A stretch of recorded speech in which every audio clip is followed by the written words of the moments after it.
펴보십시오. 우선 4절에서 12절 우리 말씀을 먼저 보도록 하겠습니다. 사도행전 13장 4절에서 12절 한 절씩 교독하겠습니다. 두 사람이 성령의 보내심을 받아 실루기아에 내려가 거기서 배 타고 구브로에 가서 살라미에 이르러 하나님의 말씀을 유대인의 여러 해당에서 전할세 요한을 수행원으로 두었더라. 온 성 가운데로 지나서 바보에 이르러 바예수라 하는 유대인 거짓 선지자인 마술사를 만나니 그가 총독 서기오 바울과 함께 있으니 서기오 바울은 지혜 있는 사람이라 바나바와 사울을 불러 하나님의 말씀을 듣고자 하더라. 이 마술사 엘루마는 이 이름은 번역하여 마술사라.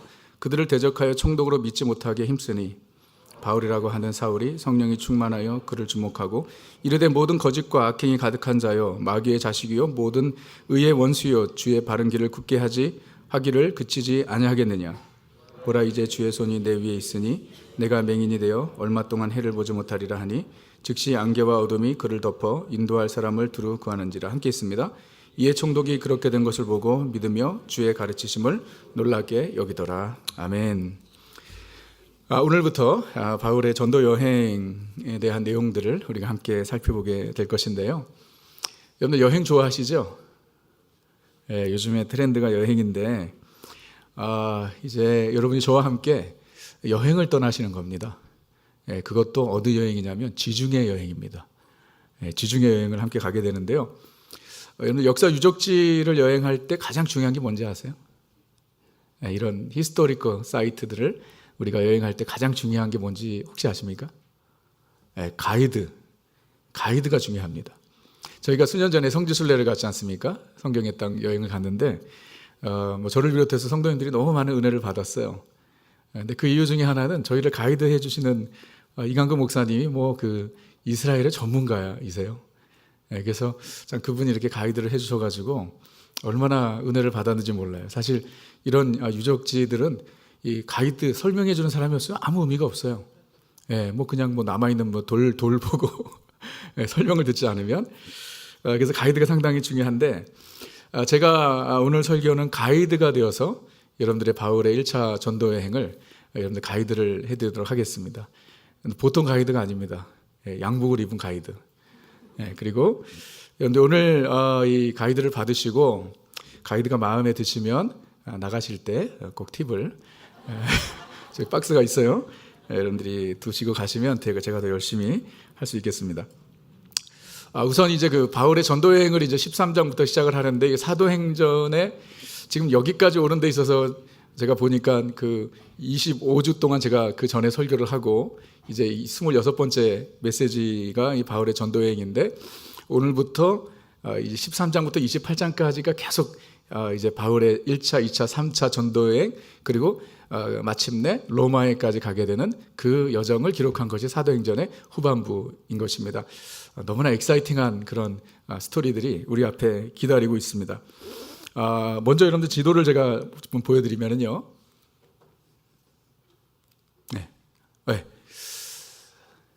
지금 여기가 어딘지는 아시죠? 지중해가 있고요. 그리고 터키, 그리스. 바울의 1차, 2차, 3차 전도 여행은 다 저 안에서 이루어진 것입니다. 그래서 정말 그 2000년 전에 터키와 그리스는요 복음이 불타는 땅이었죠. 근데 지금 아시죠? 지금 우리가 터키를 가보지만 거기에는 복음이 불타는 땅이 아니라 이슬람이 불타는 땅이 되어버렸죠.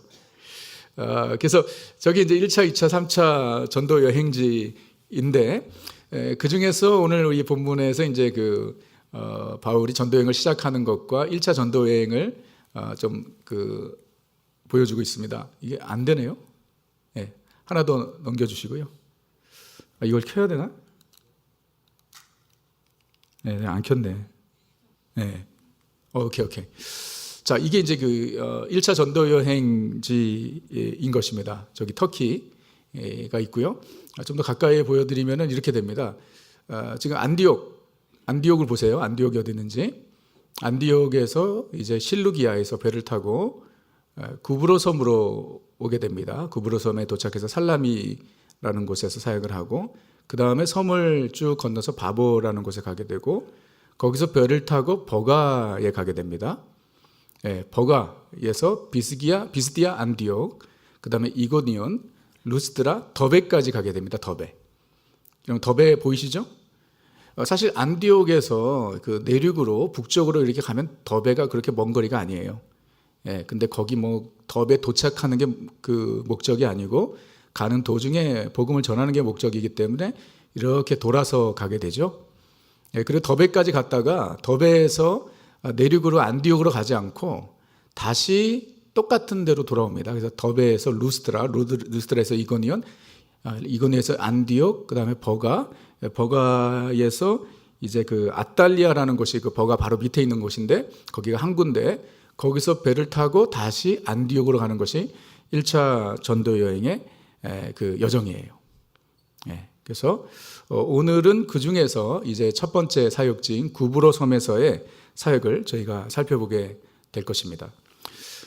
오늘 4절을 보니까 이렇게 시작을 하죠. 두 사람이 성령의 보내심을 받아 실루기아로 내려가라고 이야기합니다. 두 사람이 누구죠? 바나바와 사울, 이때까지 뭐 사울이라고 부르죠. 바나바와 바울의 관계를 여러분들 너무 잘 아시죠? 제가 여러 번 설명을 해드렸는데 바나바 때문에 바울이 예루살렘 교회의 지도자들에게 인정을 받게 되죠. 사역자로. 그리고 바나바가 안디옥에서 사역을 하는 가운데 이제 사역이 너무 커지다 보니까 교회가 커지니까 사역자가 필요해서 이제 그 다소에 있던 바울을 불러다가 1년 동안 안디옥에서 함께 동역을 하게 되죠. 그러니까 안디옥 교회가 더 부흥했습니다. 그런데 참 그런 가운데 성령님께서 안디옥 교회의 리더들에게 아주 강력하게 챌린지를 하셨죠. 안디옥 교회의 대표 리더급인 바나바와 사울을 파송하라는 것이었죠. 선교사로 파송하라. 그래서 이제 바울과 바나바를 안수하여서 이제 저들을 보내게 된 것입니다. 그래서 이 그 안디옥 교회가 안수해서 보냈지만 오늘 4절에서 분명히 이야기하죠. 두 사람이 성령의 보내심을 받았다. 성령의 보내심을 받은 것이에요. 사람이 보낸 것이 아니라 성령님께서 저들을 선택하시고 또 파송하신 것입니다. 성교는요, 전적으로 성령님께서 시작하시고 성령님께서 인도하시는 사역입니다. 성령의 사역이에요, 성교는. 여러분, 그래서 예수님께서 제자들에게 땅끝까지 이르러 내 증인이 되라고 말씀하셨죠. 그러면서 또 한 가지 명령한 게 있어요. 뭐냐면 기다리라는 거예요. 뭘 기다리라고요? 성령을 기다리라. 예루살렘을 떠나지 말고 예루살렘에 머물러서 성령 강림을 기다리라고 말씀하셨어요. 왜냐하면 복음을 전하는 사역, 전도와 선교는 오직 성령의 도우심과 인도하심으로만 감당할 수 있기 때문에 성령님께서 하라는 거예요. 기다리라는 것입니다. 그래서 사도행전을 우리는 성령행전이라고 부르기도 하죠. 우리가 지금까지 그 성령의 역사를 보았는데 특별히 앞으로 우리가 이 전도 여행들을 우리가 살펴보면서 성령의 인도하심과 또 성령의 그 역사하심을 우리가 보게 될 것입니다. 자, 파송을 받았습니다. 바나바 사울이. 어디로 가야 하는가? 뭐 가야 될 데가 너무나도 많죠. 복음의 모든 땅들이 다 복음이 필요한 땅들이었기 때문입니다. 그런 가운데 이제 기도하는 가운데 성령의 인도하심을 구했겠죠. 그래서 저들이 정한 곳이 바로 구브로 섬이었습니다. 구브로라고 성경은 이야기하고 키프로스라고도 요즘엔 그렇게 부르죠. 그러니까 지중해에서 세 번째 큰 섬입니다. 그러니까 지금은 이 키프로스는 유럽의 아주 유명한 휴양지입니다. 그래서 여름이 되면은 뭐 유럽 사방에서 이 구브로로 몰려드는데 그 당시에는 휴양지이기보다는 아주 활발한 무역 도시였어요. 그러니까 대표적인 항구들이 있었고 특별히 이스라엘과 소아시아 지역을 연결하는 그 연결점에 있었던 것입니다. 그래서 보시면은요, 이 그 세텔라이트 사진인데 요즘은 저렇게 멋있게 나와요. 그래서 구브로 섬이 어디 있는지 아시겠죠? 구브로 섬이 여러분들 저기 있고요. 지금은 이 구브로가 아주 그 휴양지예요. 멋있죠. 여러분 가보고 싶죠? 저희가 언젠가 기회가 되면 이 터키 그리스 성지순례를 가면 너무 좋을 것 같아요. 그래서 지금은 저런 휴양지인데 현재 이 그 시프러스 섬은요 터키 땅이 아니에요. 터키가 이게 그 북쪽을 점령하고 있고 그 다음에 남쪽은 그리스 영역이에요. 그래서 보게 되면 이렇게 나누어져 있어요. 크지 않은 섬인데 이제 북쪽은 그 터키 그리고 남쪽은 그리스 이렇게 둘로 이렇게 그 영역이 나누어져 있고 저희가 함께 그 동역하는 조용성 선교사님 최인경 사모님이 터키 이스탄불에서 사역을 하시다가 한국 사역으로 이제 그 훈련 사역을 하시다가 터키로 다시 돌아가셨어요. 7월에. 근데 어디로 가셨냐면 지금 구브로로 가셨어요. 그래서 구브로겠죠, 그렇죠? 터키 영역에 그쪽에서 지금 이렇게 사역을 준비하고 계십니다. 여러분 이 구브로는요 바나바의 고향이에요. 바나바. 그래서 바나바는 이 구브로에서 태어난 유대인 디아스포라였던 것입니다. 그러니까 나중에 우리가 보겠지만 1차 전도여행이 끝나고 난 다음에 이제 2차 전도여행을 준비할 때에 그 바나바와 바울이 바나바의 조카 마가 때문에 크게 다투게 되죠. 그래서 갈라서게 됩니다. 2차 전도여행부터 이제 바나바는 바나바 길로 바울은 바울의 길로 가게 되는데 바울은 실라를 데리고 안디옥에서 북쪽으로 가게 되고 바나바는 마가를 데리고 그의 조카 마가를 데리고 다시 구브로로 옵니다. 사도행전의 기록은 이제 그 바울의 기록만 남겨 있죠. 근데 이제 전승에 의하면 이 바나바가 자신의 고향 그 구브로에서 복음을 열심히 전하고 주후 AD 112년에 거기서 순교를 했다 그래요. 복음을 전하다가. 그래서 구브로 근처에 있는 이제 살라미라는 곳에 이 그 바나바 기념교회가 있습니다. 바나바 기념교회가 있는데 이 기념교회를 이제 순례자들이 찾는 이유가 무엇이냐면 이 기념교회 지하에 구브로의 무덤이 있다는 거예요. 그래서 이 구브로가 거기에 묻혔다고 그 시신이라고 이렇게 얘기를 하는데 구브로가 아니라 바나바. 지금 지명들이 하도 많이 나와서 헷갈립니다. 뭐 알아서 들으세요. 뭐 거치거치 따지고 그러세요. 아시죠? 바나바. 그래서 뭐 100% 확실하진 않죠. 근데 그 지역에서 바나바가 사역을 했었는데 그 시신이 발견됐는데 그 몸에 마가복음이 들려져 있었다. 그래서 그 지역에 있는 사람들이 거기가 바나바의 시신이고 바나바의 무덤이다. 그래서 그 위에 이제 그 바나바 기념교회를 세우게 된 것이에요. 그래서 그 구브로로 가기 위해서 바나바와 바울은 안디옥에서 한 16마일 밑으로 떨어진 실루기아, 이제 그 사진이 없네. 아까 보여드렸는데 안디옥에서 조금 밑으로 떨어진 실루기아라는 곳에서 배를 타게 됩니다. 근데 이 실루기아는 지금은 뭐 저런 모습입니다. 안 넘어가네. 지금은 그냥 바다인데 그 당시 2000년 전에는 이 실루기아는 아주 화려한 항구 도시였습니다. 그리고 거기에 아주 거대한 그 로마의 성들이 세워져 있었어요. 지금 유적 중에 저게 남아 있습니다. 그래서 이러면 실루기아에서 구브로로 향하는 배를 탄 바나바와 바울은요, 그 화려한 항구 도시에 비하면 뭐 보통 평범한 또는 초라한 그런 사람들이었을 것입니다. 그런데 이 바나바와 바울의 이 발걸음은요, 인류 역사를 바꿔놓는 발걸음이었습니다. 왜냐하면 저들이 복음 들고 나감으로 말미암아 복음이 이스라엘뿐만 아니라 이제 소아시아 지역과 유럽까지 전해지게 되었기 때문입니다. 여러분, 지난 2000년 동안 이어져 오는 그 하나님의 역사, 복음의 역사는요, 바나바와 바울과 같이 복음 들고 가라고 하신 주님의 명령에 순종해서 미지의 땅을 밟은 전도자들과 선교사들을 통해서 이어져 오고 있는 것입니다.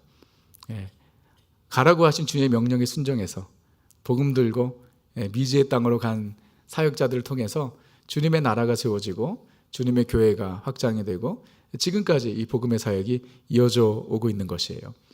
1885년도 4월 5일에 인천 제물포항에 2명의 젊은 서양 선교사가 도착을 했습니다. 누구죠? 언더우드와 아펜셀라였습니다. 여러분들 조선 사람들 보기에는 저들은 그냥 파란 눈을 가진 이상한 젊은 서양인들이었습니다. 여러분, 그런데 저들이 조선 땅을 밟음으로 말미암아 아시죠?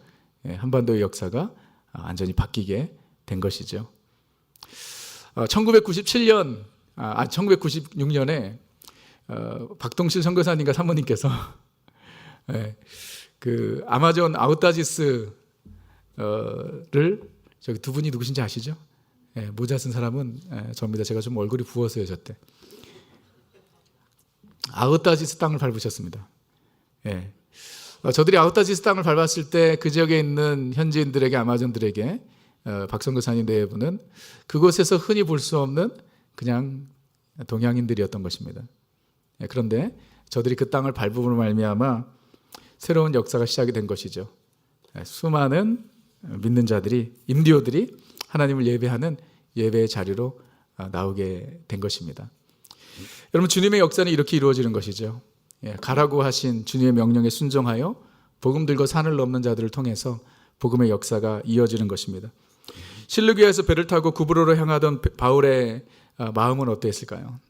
그의 가면은 아마 새로웠을 것입니다. 1차 전도 여행을 출발했을 때, 여러분 그때가 어느 때였냐면요, 우리가 그 타임을 바울의 사역의 연대기를 이렇게 보게 되면 그 바울이 다메섹에서 예수님을 만났지 않습니까? 그러고 난 다음에 지금 1차 전도 여행을 지금 시작하고 있는데 몇 년이 지난 때였는지 아세요? 다메섹에서 복음을 그가 예수를 만나고 예수님께서 분명히 말씀하셨어요. 사울을 부르신 목적을 말씀하셨죠. 이 사람은 내가 내 이름을 이방인과 임금들과 이스라엘 자손들에게 전하기 위하여 택한 나의 그릇이라. 자, 이방인들에게 복음을 전하기 위해서 택한 그릇이라고 말씀하셨어요. 근데 1차 전도 여행을 떠났을 때 실루기아를 향해 배를 탄 바울은요, 다메섹에서 예수님을 만난 후 15년이 지난 때였습니다. 바로가 아니에요. 최소한 15년이 지난 때였어요. 그동안 바울은요, 다메섹에서 예수님을 만나고 3년 동안 아라비아에서 하나님의 말씀을 연구했을 것입니다. 그 다음에 이제 예루살렘으로 와서 이제 교회에서 사도들을 만나게 되고, 그 다음에 바울이 어디를 갔냐면 자신의 고향인 다소로 갔어요. 그래서 자신의 그 고향에서 사역을 했습니다. 그러던 가운데 이제 안디옥에 사역자가 필요해서 바나바가 사울을 부른 거죠. 거기서 1년 동안 있으면서 사역을 하는 가운데 성령님께서 이제 파송하라고 했기 때문에 바울과 바나바를 세워서 저들을 안수하고 선교지에 보낸 거예요. 그 기간이 제가 간단하게 얘기했지만 최소한 15년 정도 걸린 거예요.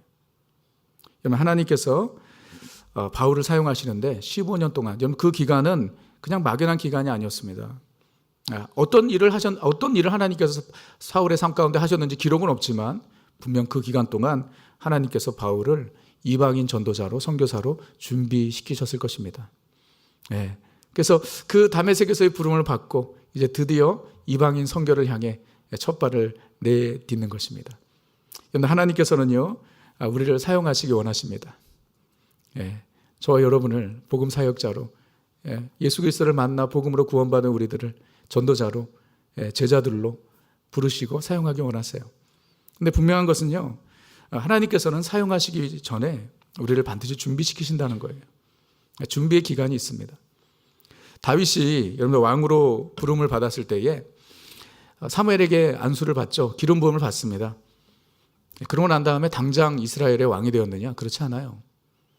13년 동안이나 기다리게 하셨습니다. 막연한 기다림이 아니죠.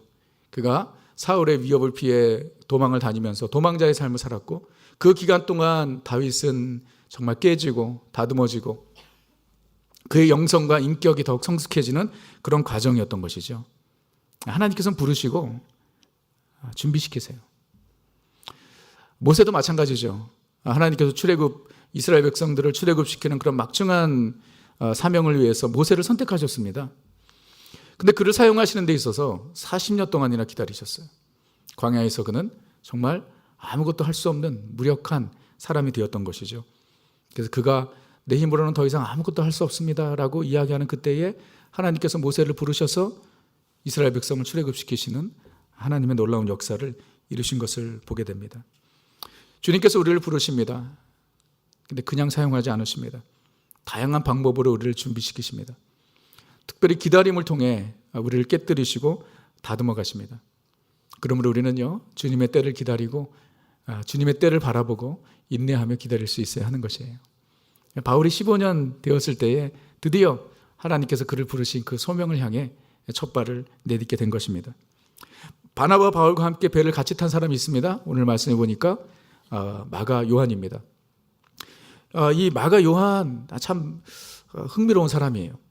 바나바의 조카라고 이야기를 하는데 생질이라고 이야기하죠. 이 마가가 바로 이 마가복음을 쓴 저자입니다. 근데 이 마가는요, 바나바와 바울과는 다르게 예수님을 직접 본 사람의 가능성이 커요. 어떻게 할 수 있는가? 여러분들 예수님께서 이제 그 십자가 지시기 전에 최후의 만찬을 나누셨지 않습니까? 그때 제자들에게 그 장소를 빌리라 그랬어요. 그렇죠? 그때 이제 한 다락방을 빌리게 되죠. 그 다락방이 마가의 집이었을 것이다. 거의 맞는 것 같아요. 왜냐하면 바로 이어서 예수님께서 승천하시죠. 그러고 난 다음에 기다리라고 말씀하셨죠. 성령이 임할 때까지. 그래서 120명의 제자들이 모여서 기도를 했어요. 거기 어디죠? 마가의 다락방이에요. 우리가 얼마 전에 보았지만 베드로가 복음을 전하다가 사도 야고보는 순교를 하고 헤롯이 잡아가죠. 그때 성도들이 모여서 베드로를 위해서 기도했는데 그 집이 어디 집이죠? 마가의 집이에요. 그래서 마가는 그냥 갑자기 등장한 인물이 아니라 바나바와 바울이 예수님을 직접 만났을 가능성은 거의 없다고 봅니다. 근데 마가는 그런 가능성이 커요. 그래서 이제 전도 여행을 시작을 하면서 아마 마가가 발런티어를 한 것 같습니다. 가서 돕겠다는 헤어벌, 돕는 자로 이 전도 여행을 함께 했던 것이에요. 돕는 자로 헤어벌로 갔는데 전혀 도움이 되지 않았어요. 참 이런 사람이 가끔 있어요. 그렇죠? 돕는다고 오는데 도움이 되지가 않아.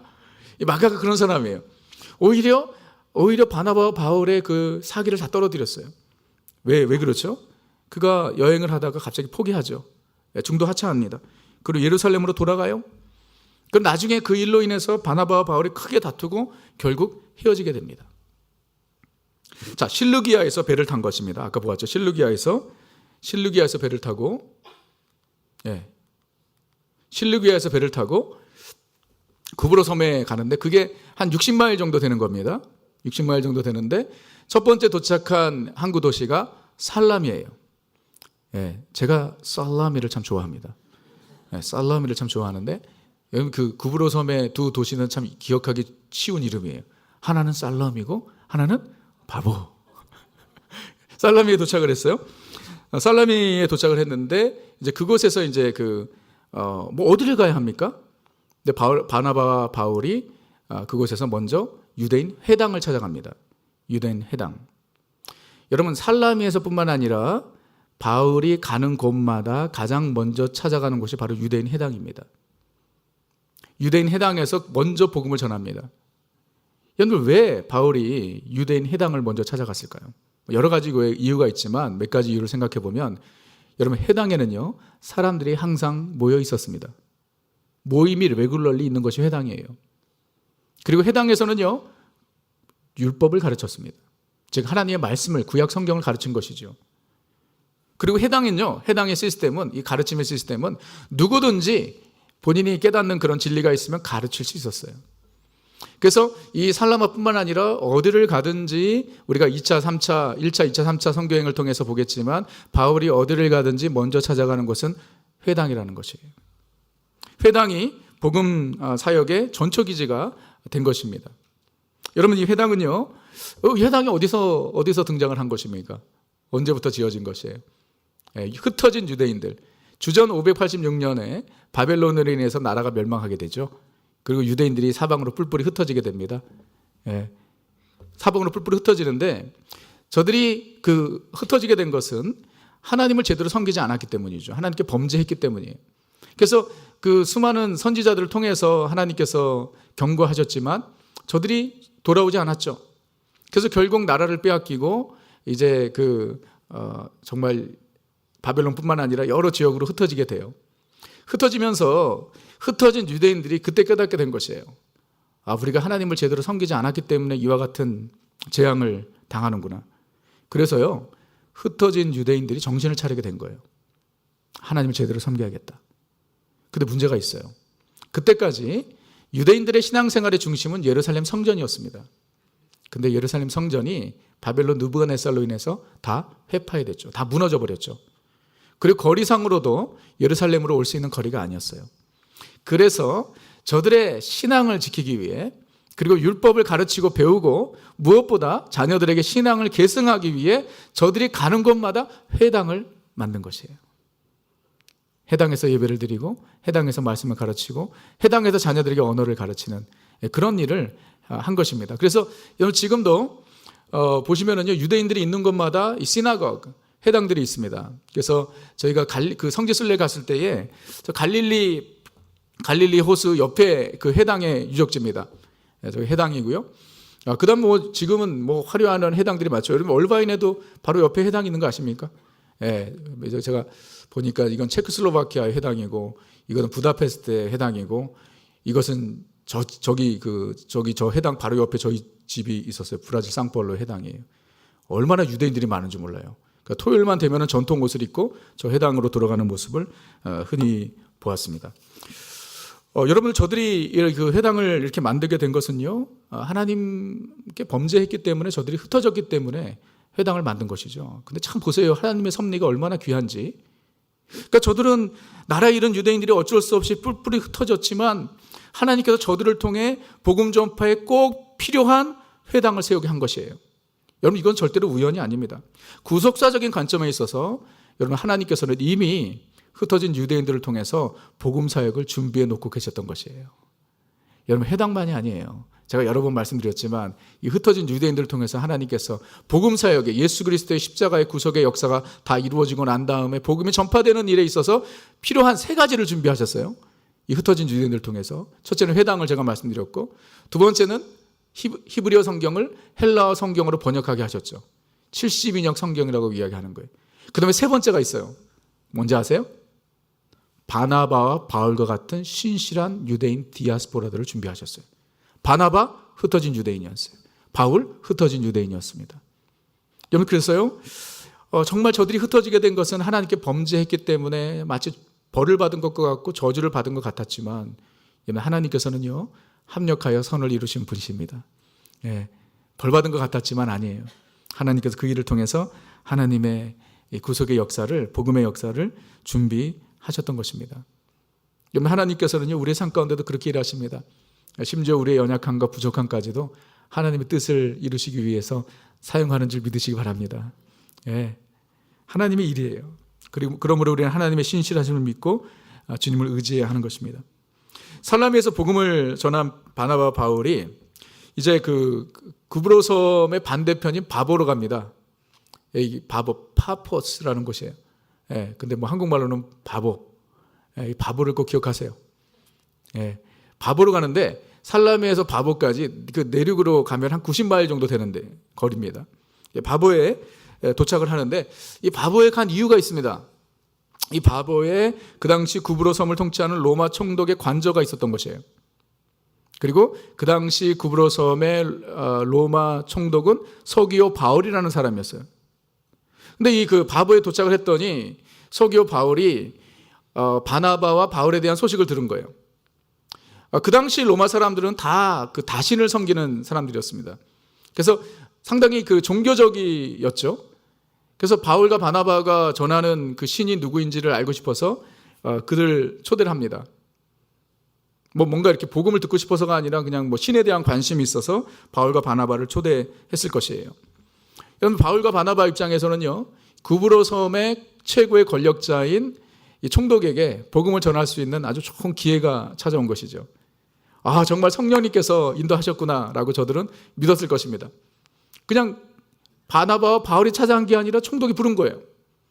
그래서 거기서 이제 복음을 전하기 시작했습니다. 근데 복음을 전하는데 거기에 방해자가 등장한 것이죠. 그 방해자가 누구냐? 바예수라는 유대인 거짓 선지자였어요.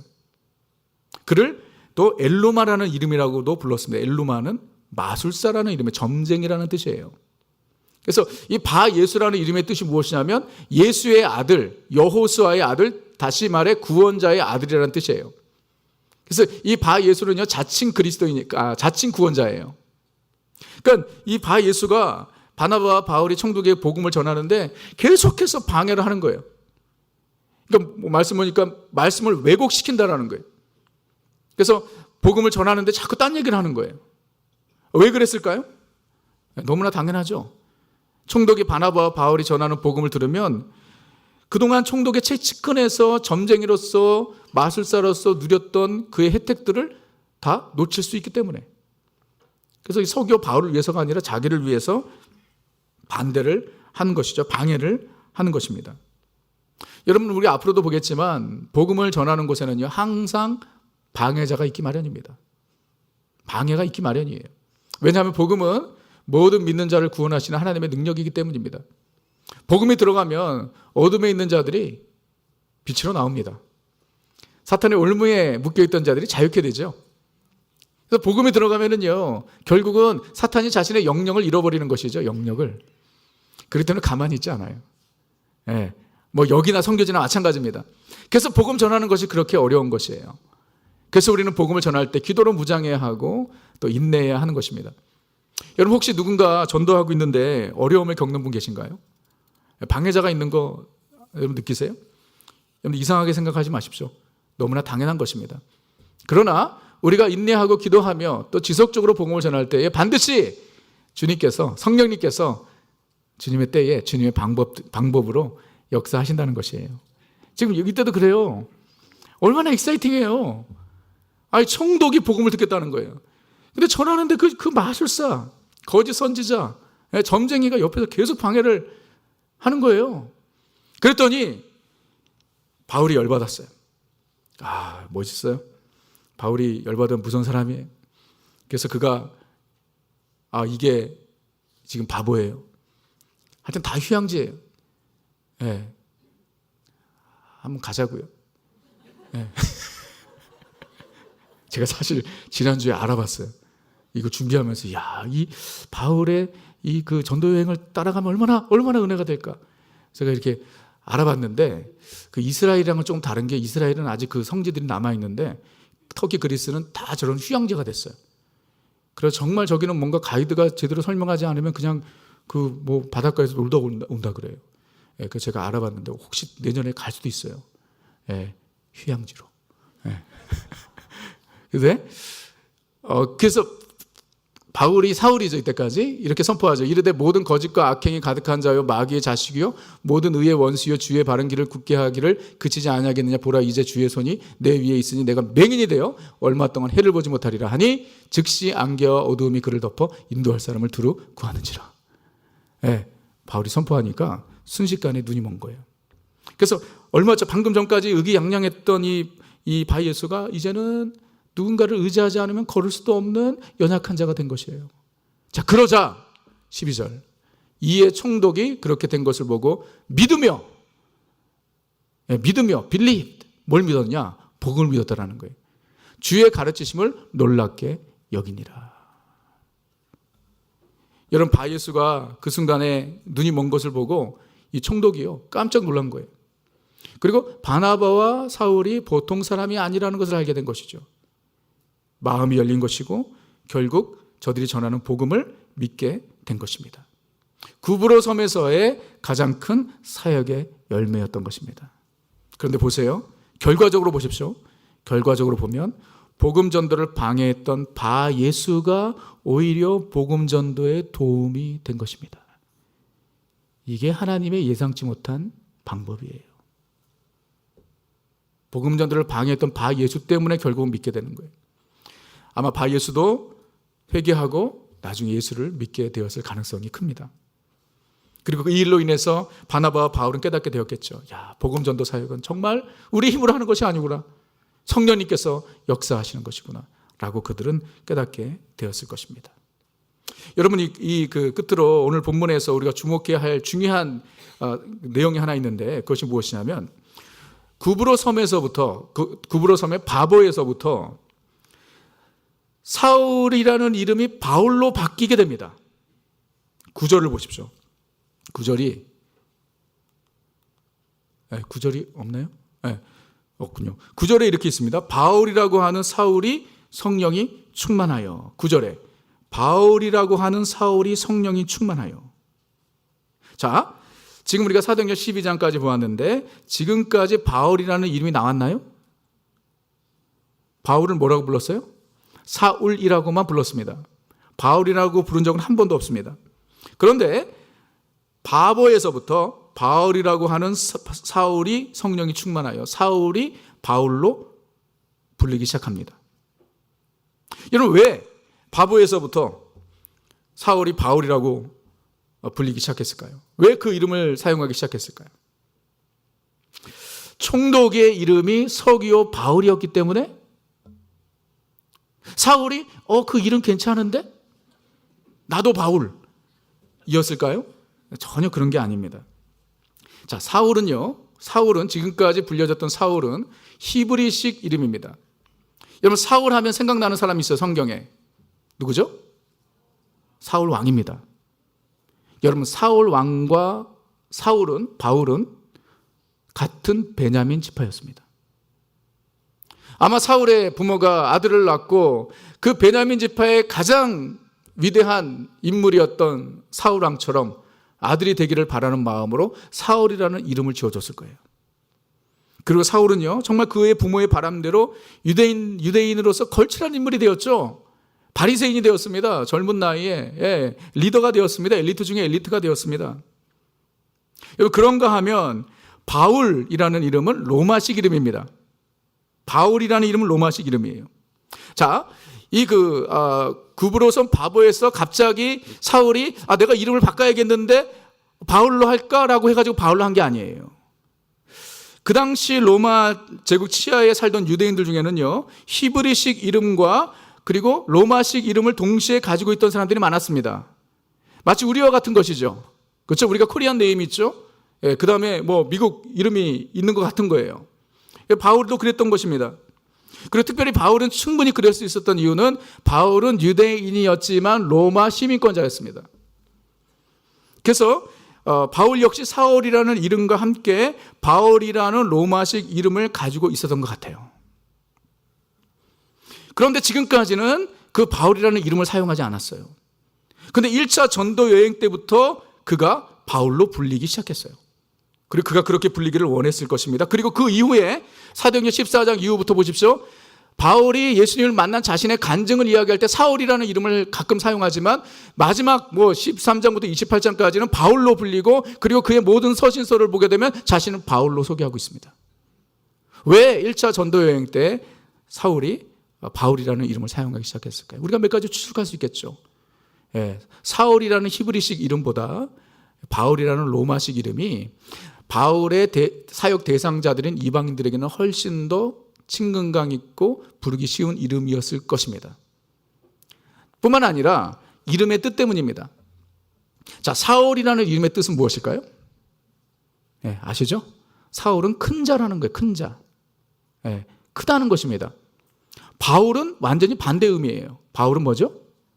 작은 자라는 뜻이에요. 바울은 폴. 제가 그 브라질 이름이 폴이에요. 파울로예요. 파울로. 저는 정말 하나님께서 제게 주신 이름이라고 너무 믿어요. 여러 가지로 저랑 맞아. 제 부모님이 천주교였기 때문에 그 태어날 때부터 제가 그 성당에서 받은 본명이에요. 파울로. 그래서 저는 브라질에서는 저를 다 파울로라고 부르고 브라질 사람들은 저를 파울로라고 부르지 않고 파울리뇨라고 불렀어요. 이 이뇨가 뒤에 들어가는 의미는 뭐냐면 작다는 의미의 애칭이에요. 파울로도 작은데 그거보다 더 작은 거예요. 그래서 파울리뇨라고 불렀어요. 그래서 여러분 브라질 사람들 그런 이름들 페드리뇨, 호나우지뇨, 파울리뇨 이게 다 이 작다는 애칭이에요. 근데 호나우지뇨 선수는 작지도 않은데 호나우지뇨예요. 모르시나요? 아무튼 그런 거예요. 작다는 의미입니다. 여러분 바울이 이 구브로 1차 전도 여행 가운데 사울이라는 이름이 어울리지 않다라고 생각한 이유는 그의 사역 대상자인 이방인들에게 더 쉽게 불리기 위해서뿐만 아니라 그것보다 그 이름의 의미 때문이 아니었을까 저는 생각합니다. 예수 그리스도의 십자가의 복음을 전하는 자의 이름이 크다는 의미의 사울보다 작다는 의미의 바울이 더 맞는 것이죠. 그래서 바울은 전도 여행 중에서 사울이라는 이름을 사용하지 않고 바울이라는 이름을 사용하기 시작하고요. 그리고 그는 이름뿐만 아니라 그의 평생을 이름과 걸맞게 살았습니다.